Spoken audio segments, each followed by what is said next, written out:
কবি সুকান্ত ভট্টাচার্যের জন্ম শতবর্ষ উপলক্ষে কবিতা উৎসব ও গুণীজনদের সংবর্ধনা অনুষ্ঠানের আয়োজন করল সময়ের চিত্রলেখা পত্রিকা। রবিবার বেলা 11টা নাগাদ গঙ্গারামপুর শহরের একটি লজে আয়োজিত এই অনুষ্ঠানে সাহিত্য প্রেমীদের উপস্থিতি ছিল চোখে পড়ার মতো। অনুষ্ঠানের সূচনা হয় প্রদীপ প্রচলনের মধ্যে দিয়ে। এরপর কবি সুকান্ত ভট্টাচার্যের প্রতিকৃতিতে মাল্যদান করে তাকে শ্রদ্ধা জানানো হয়। এদিন উপস্থিত ছিলেন প্রেসিডেন্সি বিশ্ববিদ্যালয়ের অধ্যাপক মোস্তাক আহমেদ, সময়ের লেখচিত্রের আহ্বায়ক জয়ন্ত চক্রবর্তী, অন্যতম কর্মকর্তা অমিতাভ ঘোষ, অজিতেশ চক্রবর্তী, রাজর্ষি চৌধুরী, প্রীতম রায় সহ অন্যান্য বিশিষ্ট ব্যক্তিবর্গ। অনুষ্ঠানে জেলার বিভিন্ন প্রান্ত যেমন হরিরামপুর, বুনিয়াদপুর, বালুরঘাট, তপন ও গঙ্গারামপুর থেকে আগত প্রবীণ কবি, সাহিত্যিক, নাট্যকার ও যাত্রা শিল্পীদের সংবর্ধনা জানানো হয়। তাদের হাতে উত্তরীয় ও স্মারক তুলে দেওয়া হয় আয়োজকদের পক্ষ থেকে। এদিনের অন্যতম আকর্ষণ ছিল কবিতা পাঠের আসর। অংশগ্রহণকারী কবিরা তাদের স্বরচিত কবিতা পাঠ করে অনুষ্ঠানে এক অন্য মাত্রা নিয়ে আসে। পুরো অনুষ্ঠান জুড়ে সাহিত্য চর্চার এক উজ্জ্বল পরিবেশ তৈরি হয়, যা উপস্থিত সকলের মনে গম্ভীর ছাপ পড়ে।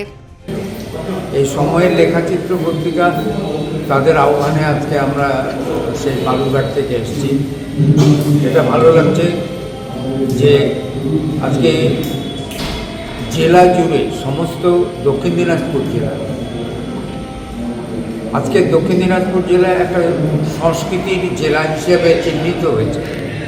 এখানে কেবল সাহিত্য নয়, এখানে যেমন সাহিত্য আছে, এখানে নাটক আছে, এখানে যাত্রা আছে, গান আছে, সমস্ত রকমের কিছু আছে।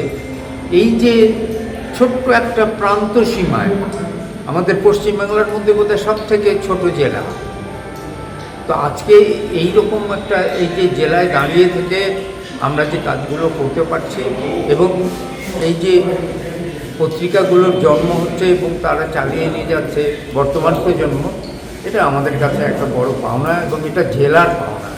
আগামী দিনে জেলা এইভাবে এগিয়ে চলুক, এটাই আমাদের প্রার্থনা। ঠিক আছে, ঠিক আছে। গঙ্গারামপুর থেকে অমিত মোহন্তের রিপোর্ট, কুলিক নিউজ।